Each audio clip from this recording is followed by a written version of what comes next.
Welcome to Booked All Night Season 2. Each week, Jess, Katie, and Maggie launch into new worlds, discover amazing characters, and bring you the best bookish discussions under the stars.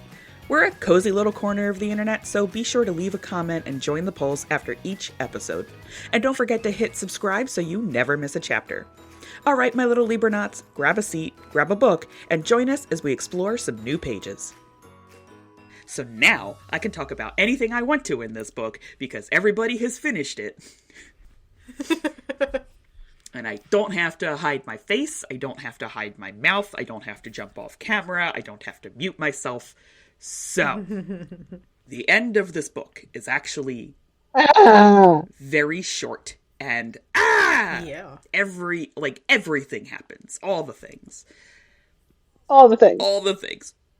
Mm-hmm. All the things. One of the things that really irks me is Gideon. Knowing that Rune just overheard him talking about her like he only wanted to get into her pants. And he's like, oh, I'm that forgettable? And I'm like, I'm going to throw you off a mountain cliff. Like, are you that... Do you just not understand? But to be fair, Rune goes and gets herself engaged the same night. I know! That's the other thing! I mean, I wouldn't be mad that it was forgettable. I would be mad that she, was in my bed that morning and we were making plans to be, together forever and have this life together. And then the next, not even 24 hours later, she's engaged to my brother. Yep-o. We call that the emotional rebound. Mm-hmm. Mm-hmm. Mm-hmm, she was just slingshot over to Alex. Stable emotional who? Yeah. I mean, they're brothers. Is there really a difference? I mean, I would hope so. It's kind of weird. I mean, I shouldn't say that. But... It's giving, I was going out with one brother, and now I'm cheating on that brother with his brother kind of situation. Mm. Oh, it's giving, or it just is? That's literally what... Oh, it is. Yeah, it just is. It's Rune wants both the Sharp boys. I mean, she does, though, right? She has a certain reliance on Alex that pertains to her mission in her life, and he is definitely understanding. And then Rune, I think, for Gideon, is more lusty. You know, she's like, oh, yeah. He's so pretty, he's so handsome, he's so hot, he's so smart, versus he's so off, what is it? Off limits. He's so off limits. Yes. It's giving enemies to lovers, yeah. Yeah, and then that's exactly what they end up as at the end, is enemies and not lovers. Good day, we're enemies. Still have hope for book 2. Yeah. So all that happens. And Alex ends up not. Yeah, we won't see Alex in book 2, unfortunately, because he... Or will we? Ooh, yeah. Yeah, well, first off, are we going to see him as, a funeral rites thing? Or are we going to see him where Rune is just like, hey, I've discovered necromancy? I don't think, because they never said that they had the body on the ship. Yeah, I don't think that she took the body with her. I'm sorry. Because I think she left the body on the other side of the chasm, because 80% sure Gideon was I can see his body. Oh, yeah, in his last point of view. He's like, there he is, dead. And then she disappears into the mist, yeah. Mm-hmm. It's rough. There's lots of, real highs, and then, poof, lows. I almost wanted it to slow down a little, but I think... Yeah! I think that's more because we read it 10 chapters at a time, and if I... When I first read this... I zoomed through this in a day and a half, and I did not feel like it was very fast. But tempering how we're reading, particularly for these discussions, I was just like, oh, that was really fast. And that was really fast. Yeah. And that was really fast. So I think it's more to do with how we're approaching that and less to do with the writing. Yeah. Right. Because I feel like the pacing of this book is really fast in general. Yes.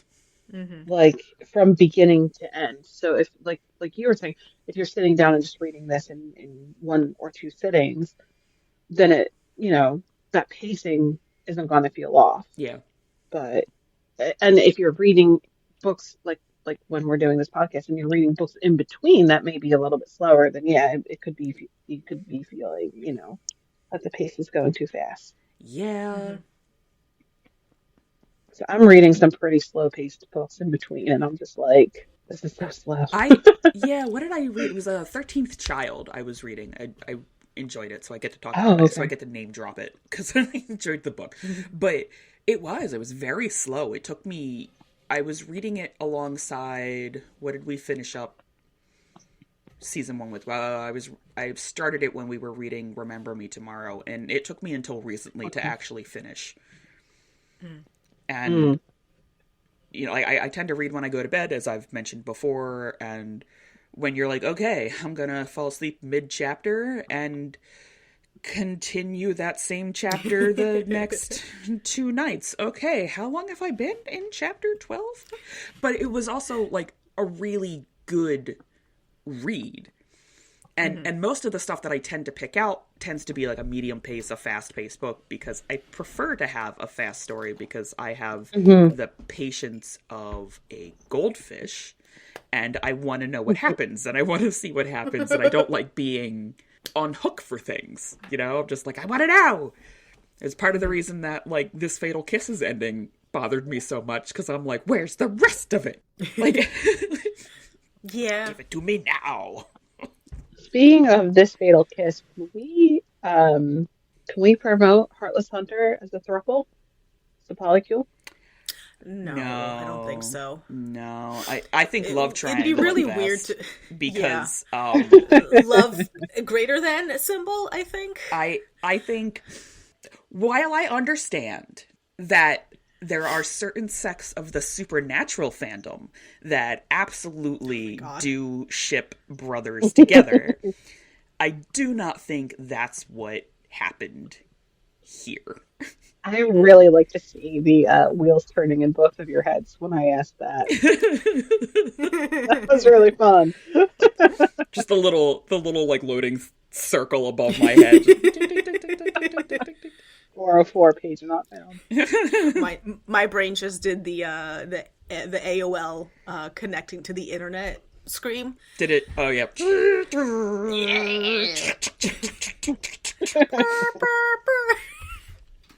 Thank you for listening to Booked All Night ASMR.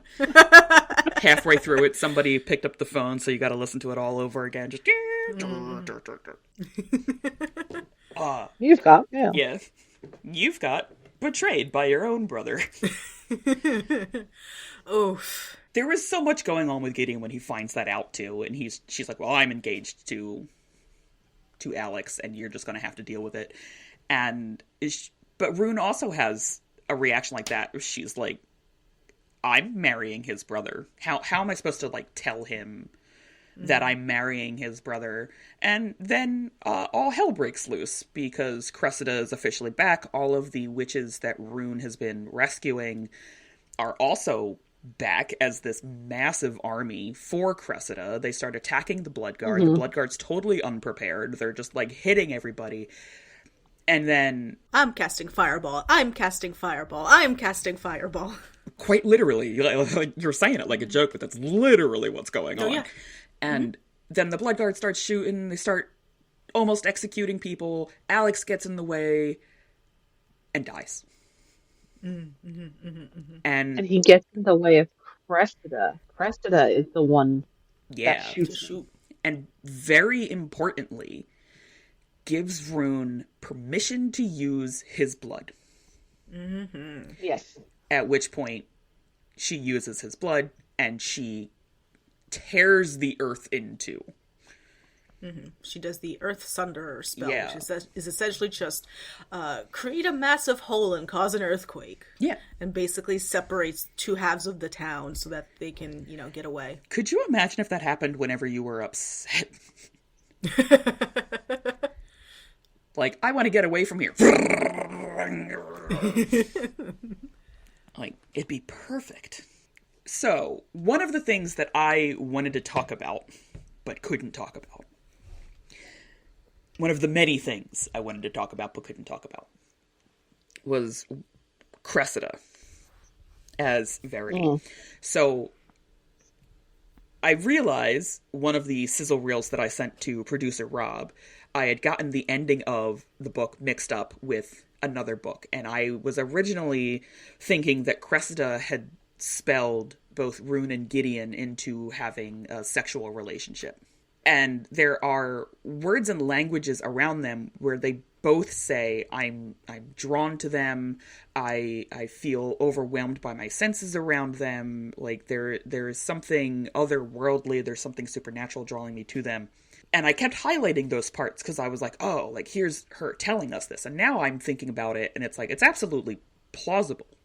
It's not canonical because it's not written, nobody admits to this, but it's absolutely plausible that in order to create this larger distraction, because with both Rune and Gideon distracted, Verity has the time to go and get everybody together. Well, Cressida has the time to go and get everybody together. Yeah. And I thought I was on the same lines as you, with that being Harrow. Like Cressida could be both Verity and Harrow because Verity is pushing Rune to do this list thing, and then Harrow's pushing Gideon to check everywhere for her scars.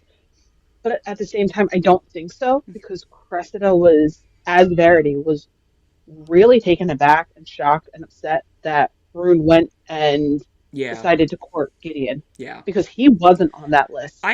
I do suspect in some way that Harrow may have been another witch in disguise, right? We do talk about illusory magic a lot here and how much blood that takes and how much magic power that takes. And there's like a slew of dead blood guards for all of this magic. And like one of the big illusions that we do learn about was, of course, Cressida disguising herself as Verity, but also her room at the university. Yes. Because when Rune goes up there, she's like, it's a janitor's closet. What am I doing in a janitor's closet? Where is my friend? And they're like, what friend? Yeah, they asked the RA, like, oh, does Verity whatever her name is, DeWild live here? And they're like, there's nobody by that name in this school. So we know that Rune gets captured by the Blood Guard. She's lured to a trap to at Gideon's place. Because she wants to go and explain all about her and Alex to him. But it turns out it's a trap and, all the blood guards are there. Oh, yeah, because he overhears them. He overhears Alex and Rune and Verity talking. Yes, because he was in the room, like, the night before when they were planning their prison break. Yes. So she's brought to the Purge. And there are two essentially gallows set up. So it's one for her, one for Seraphine. And what I really liked was that conversation that they got to have right as they're waiting to be strung up by their feet. Yep. Where she's like, why did you let Kestrel die? Why did you, turn her in? And Rune explains. And they kind of get a chance to connect a little bit to understand, her motivations for it.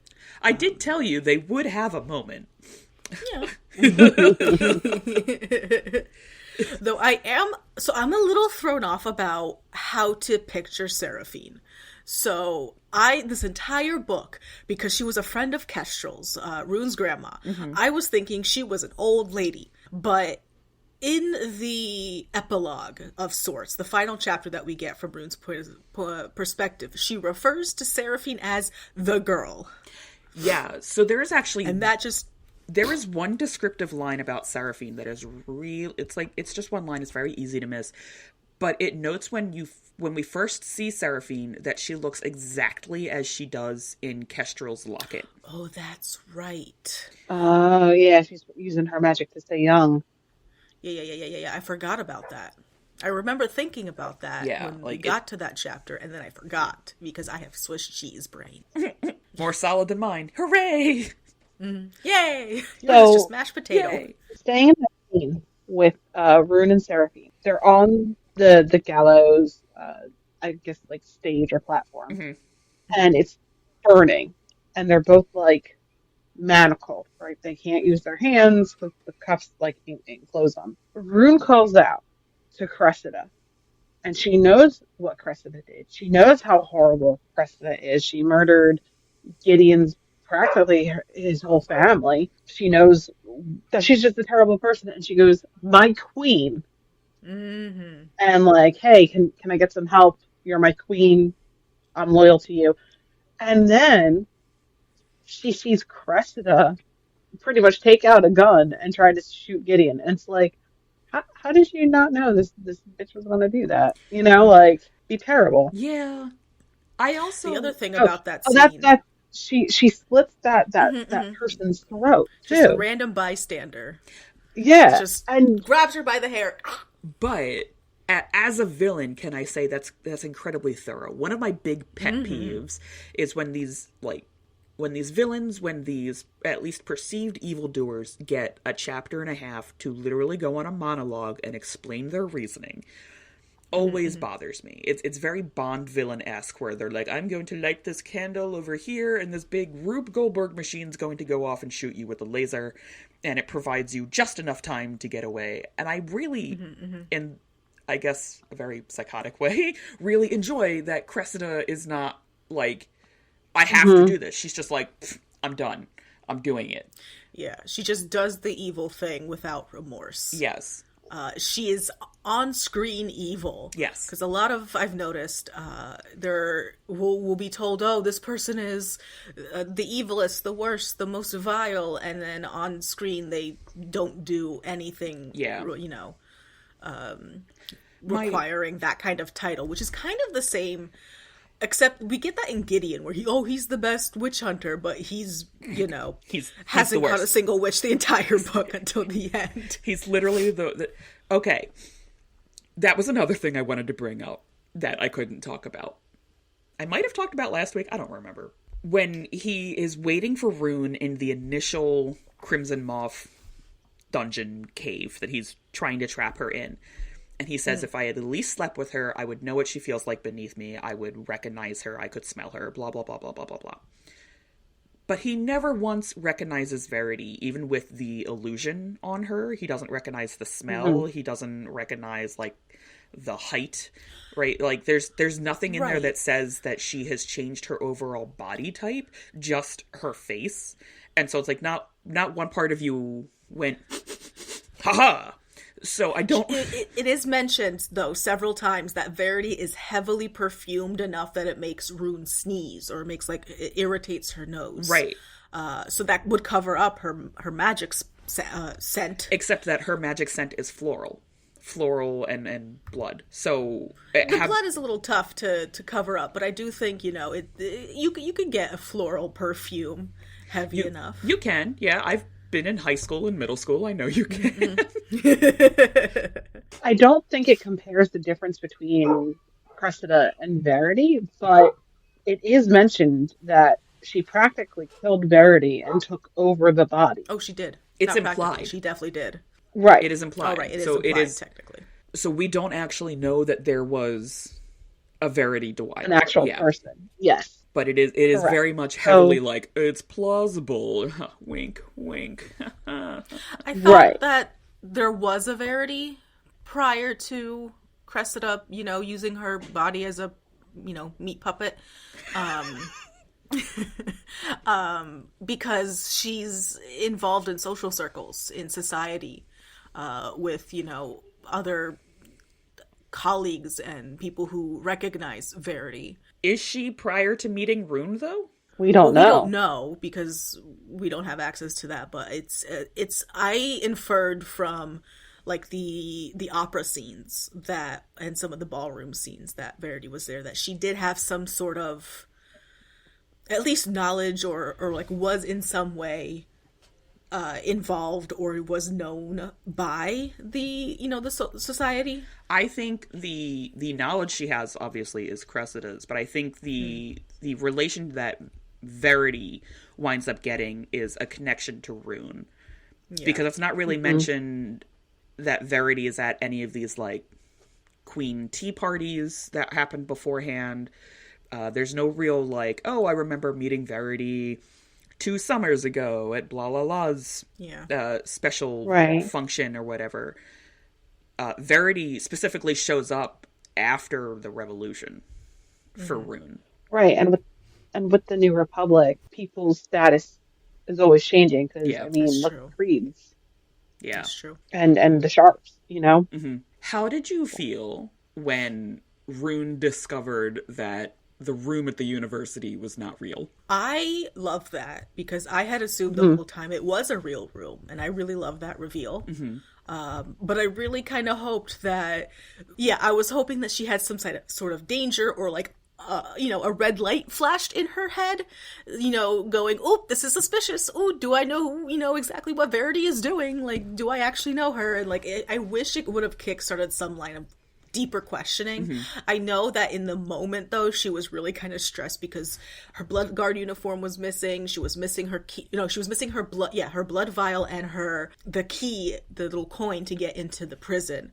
And she thought maybe Verity accidentally took it. So she's in a hurry to go find her.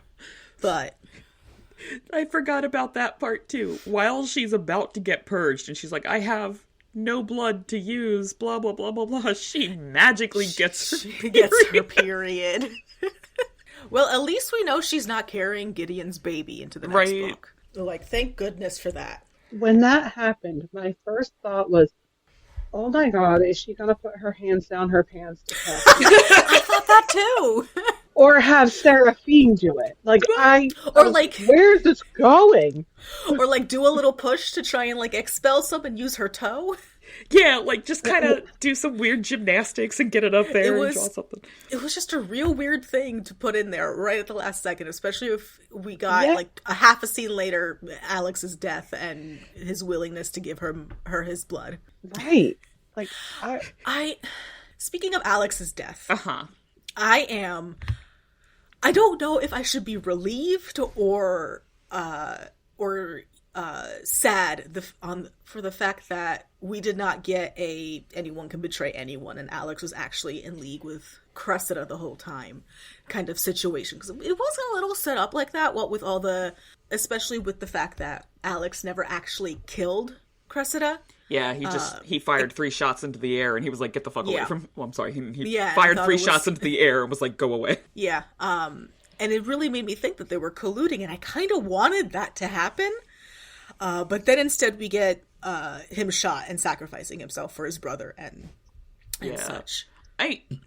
On that note, like my first read through after discovering that Verity was Cressida, I was like, oh, Alex is definitely in on it, because he's got a villain monologue, right? He's got a whole chapter where he's like, oh, yeah. I knew that this was not the answer, that this violence it wasn't in me, it's not how we should have done things, so I just fired the shots into the air and I let her go. And there are 2 things that irk me about the end. One, we'll never know if Alex knew that Verity was Cressida in any way.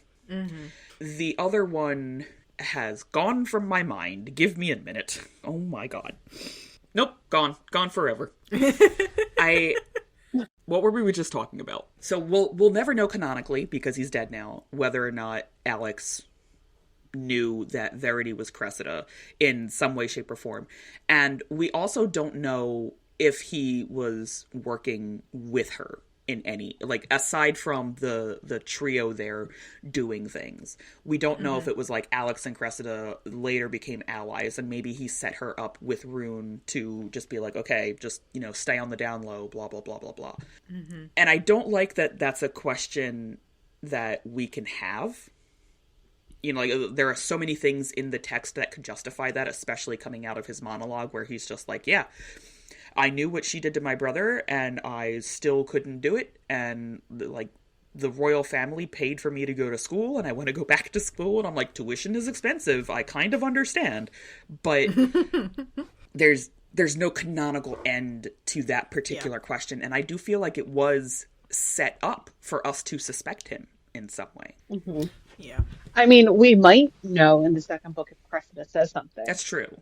And was like, oh, I was in league with Alex all along. We were doing this and doing that behind the scenes, so we may get it, theoretically. We might, but how much can we trust Cressida at her word? We can't.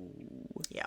Right. So again, it won't come from Alex, but... I remember my other problem. We never got Cressida's side of what happened with Gideon. Right. And we got Alex's point of view, we got Gideon's point of view, we got a little bit of Rune's point of view because she's like, oh, I remember the tea party where you were forced to serve us. But wouldn't it be like such a plot twist if Cressida wasn't evil and Gideon's younger sister was actually like very contagiously sick, and so she's putting her away to be like, no, she's like magically ill and you'll catch it and you'll die, or some other nonsense.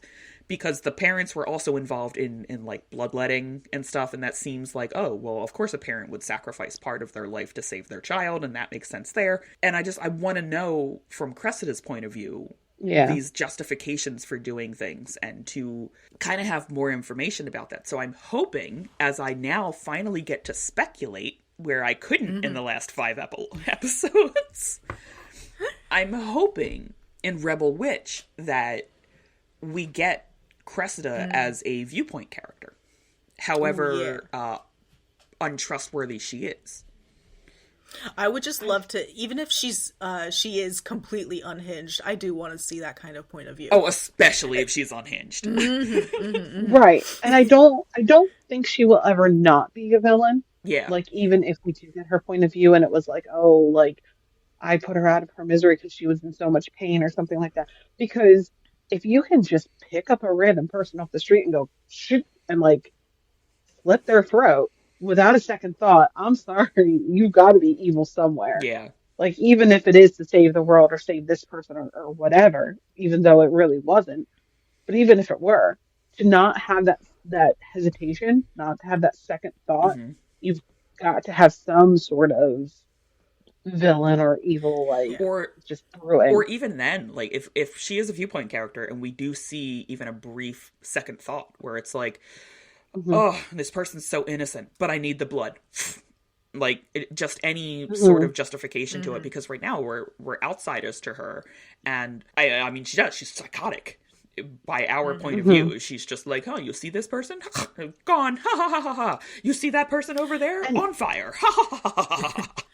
I wonder how much of her reactions and personality and the way that she is, her choices that she makes, is a result of the Arcana magic, because we are specifically told doing the Arcana magic, it's bad juju. It will corrupt. It will taint you. You will, become a shadow of who you previously were. And I wonder how much of Cressida in the early days was sane and normal until she started doing Arcana spells.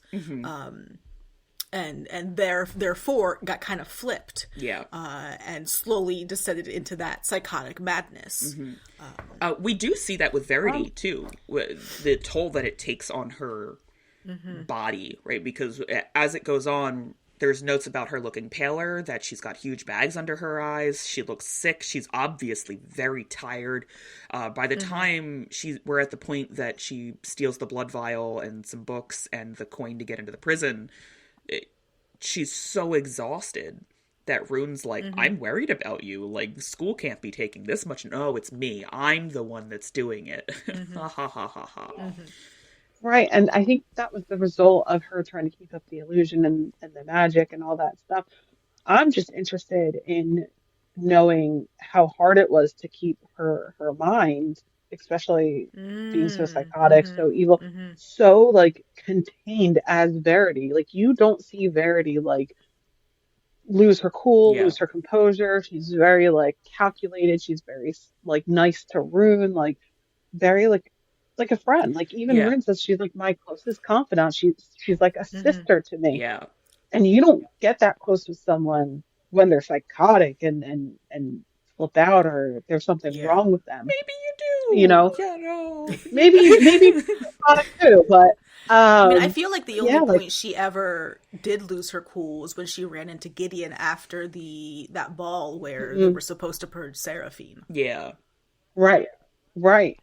But it wasn't to the point where he's making it seem like, Cressida is just like completely out of her mind. And we don't even see that with Verity. Yeah.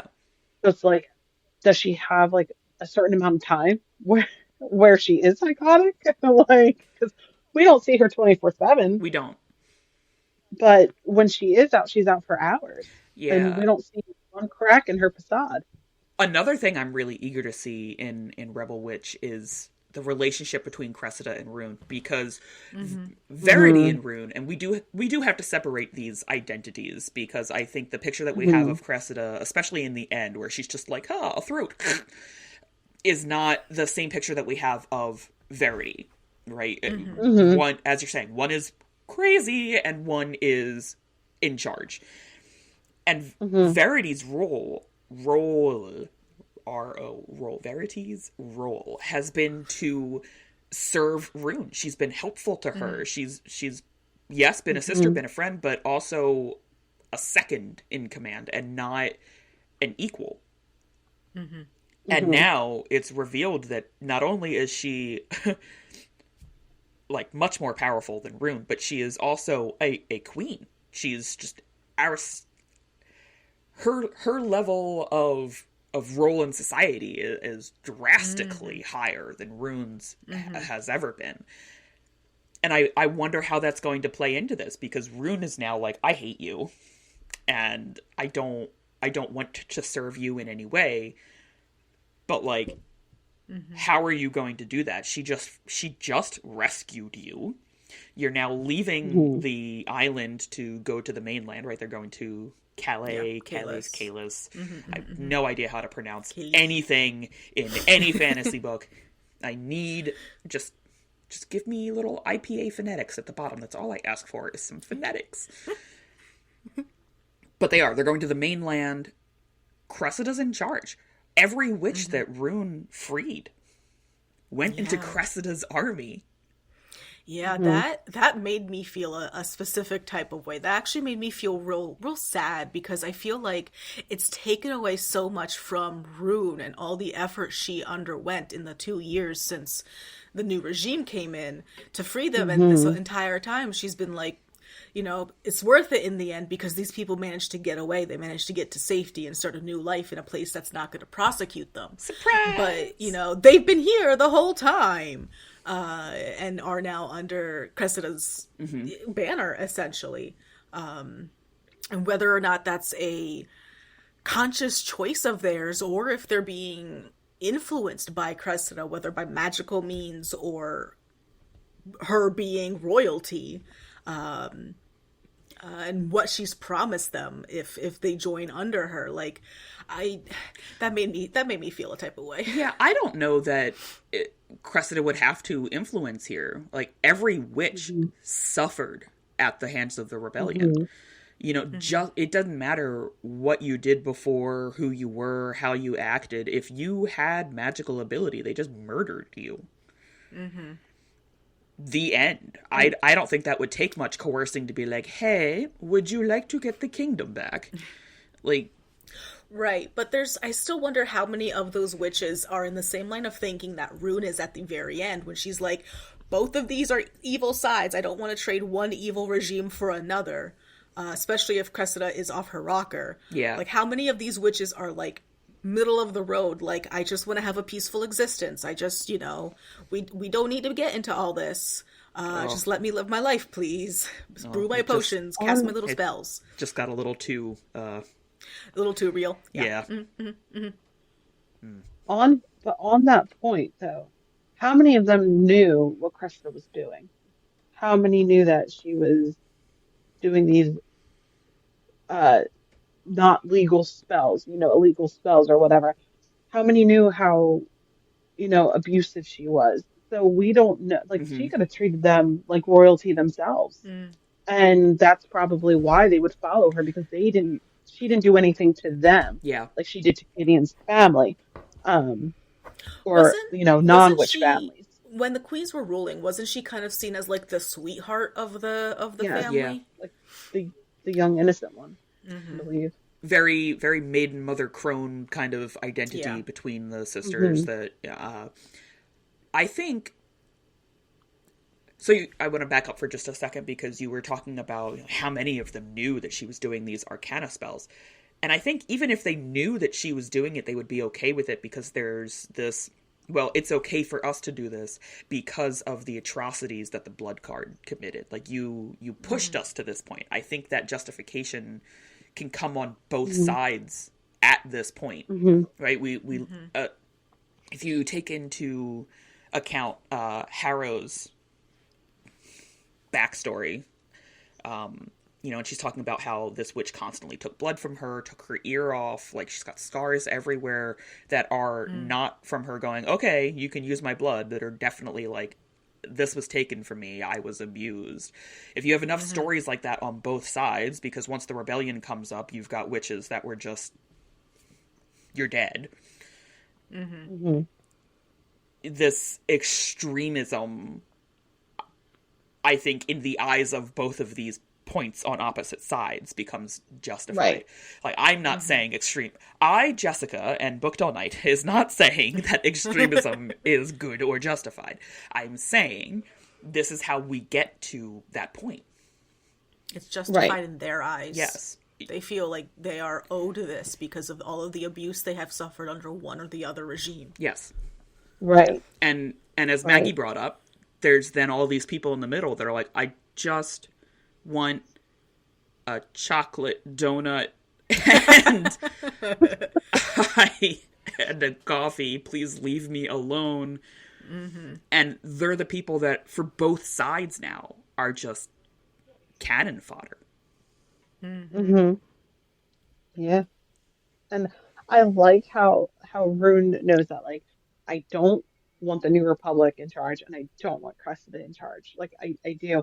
But I do want to back up to when you were saying how Cressida was second in command and how you'd like to see the relationship. She was only second in command for a couple hours because she had to serve Rune, yes. But then when she went home, she was gathering all these witches that Rune was hating and having these meetings and, getting them to safety and saying, hey, you got to come back when I call you, or hey, stay with me and, hide and we're going to rise up, So, like, she may have only been second in command, for like, the 3 hours at this ball or the 2 hours at the opera, Yeah, but that's what I really want to see in book 2 is with Rune. Is this relationship, like, how is this going to be affected? If you're not only that, but I'm sorry, but not only that, but like her jealousy because Rune was courting Gideon and she found out, and that was like, he wasn't on her list. And like I said, you could see that she was like very shocked when Rune decided to go through with that. And so, like, how does that feel? Like, this lover you had and forced to be your lover, who like abandoned you, and you have this like whole like, I'm gonna get back at him. Your best friend is now dating. Yeah. And she doesn't know. Like, I want to see that because you can tell at the very, very end, Cressida definitely feels some way about Rune, and not in a very positive way. Yep. Whereas Verity was very calm, collected. That's my best friend. That's my sister, and it's just like night and day when she was Verity versus now. So we know that, like, the Arcana spells twist and taint you and ultimately, like, defile your soul as you're doing them. My wonder is, like, do they maybe split the soul? Because Verity is so much different than Cressida. Again, something we won't see till we stop book 2. You know what I'm going to do? I'm going to read the back copy of book 2 because I haven't yet. Ha ha ha ha ha ha. You know what I'm not sad about, I think, but the thing that keeps coming back in my head that I keep thinking about is it at the end, as they're like on the boat and Rune is like, oh, I've lost so much. I've lost Alex. I've lost Gideon. I've lost Wintersea. I've lost Lady, my horse. I'm thinking about her handmaiden, Lisbeth, I think. Like, what's going to happen to her? Like, she's not on the boat. She was at Wintersea and she knew about Rune and Verity and all their stuff. How is she going to fare now that Rune's identity has been revealed to all of the whole island, you know? Like, is she gonna get purged for being a witch sympathizer, for, you know, harboring a witch, essentially, or is she gonna be able to get away? Yeah, that's another thing. We don't know that Lisbeth is on the ship. Right. And you could say, like, she could deny it, oh, I didn't know. But Gideon was at the house and saw that the bedroom wall had separated and revealed the casting room. And it's kind of like, yeah, like, she could deny knowing that, but, like, come on. You worked for the grandmother, who was a witch. You continue to work for Rune, who's a witch. You know, like, how don't you know about the secret casting room? You can't really deny that. And Gideon knows. Y'all, so he could go after Elizabeth. They chose the smallest possible font for the back copy print on this arc. I'm like, how am I going to read this? It is dark and... Okay. So, back copy for Rebel Witch. Rune Winters is on the run ever since the boy she loved, Gideon Sharp, revealed who she was and delivered her into enemy hands. Everyone wants her dead. If Rune hopes to survive, she must ally herself with the cruel and dangerous Cressida Roseblood, who's planning to take back the Republic and reinstate a reign of witches, something Cressida needs Rune to accomplish. Apparently, it wasn't enough for Rune to deceive Gideon. She's now betrayed him by allying herself with the witch who made his life a living hell. Gideon won't allow the Republic to fall into the witches and be plunged... Oh my god, it's so tiny. Plunged back into the nightmares of the past. In order to protect this new world he fought for, every last witch must die, especially Rune Winters. When Rune makes Gideon an offer he can't refuse, the two must pair up to accomplish dangerous goals. The more they're forced into each other's company, the more they want to do it. No, the more Gideon realizes the feelings he had for Rune aren't as dead and buried as he thought. Now he's faced a terrible choice: sacrifice the girl he loves to stop a monster taking back power, or let Rune live and watch the world he fought for so hard burn. Exciting conclusion to the Crimson Moth duology. Well, now I'm... I was hoping this would be... Duology. Yeah, I was hoping this would be trilogy, longer. Yeah. Oh, even longer. I could watch these two hate each other for decades. Do you think a horse head's gonna wind up in someone's bed? Magically. She made him an offer he can't refuse. The joke I was gonna make was the offer. I'm not gonna say it. It's not appropriate for the rating of our podcast. PG-13? We get like one fuck. It's fine. Yeah, I think it's a little bit past that. That was It's a little bit closer to R. Now there are 0 fucks allowed. It's all hoots from here on in. Oh, hoots. Hoot hoots.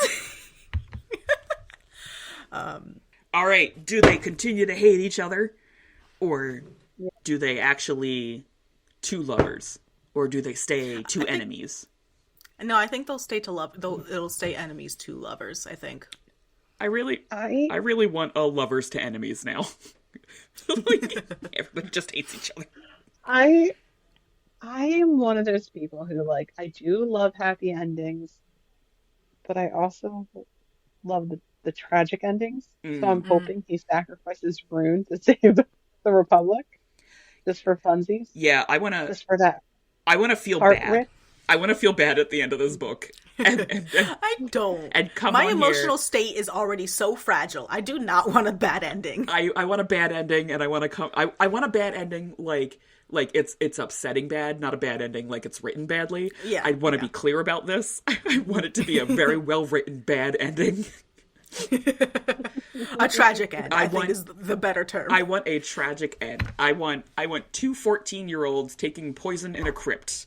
If only they had if only they had communicated better. That's what I want out of the ending to Rebel Witch. Meanwhile, I'm over here with my fantasy end being they become the joint rulers of a new republic. Where witches and humans live together in peace and harmony. And where witches and humans can both be purged for public entertainment. I mean, I was gonna make they can bone in any room in the castle joke, but yeah, okay. Yeah. I said what I said. That's a wrap on this episode of Booked All Night. We'd love for you to be a part of the conversation, so don't forget to rate the show, drop a comment, and share your thoughts in the episode poll. And remember, subscribing means you'll never miss an episode or interview as we launch into more amazing stories together. Booked All Night is produced by Rob Cook and his cats. So when you share your favorite episode, be sure to tag us at Booked All Night Pod on Threads, Instagram, and Facebook, and say hi to our guy in the sound booth.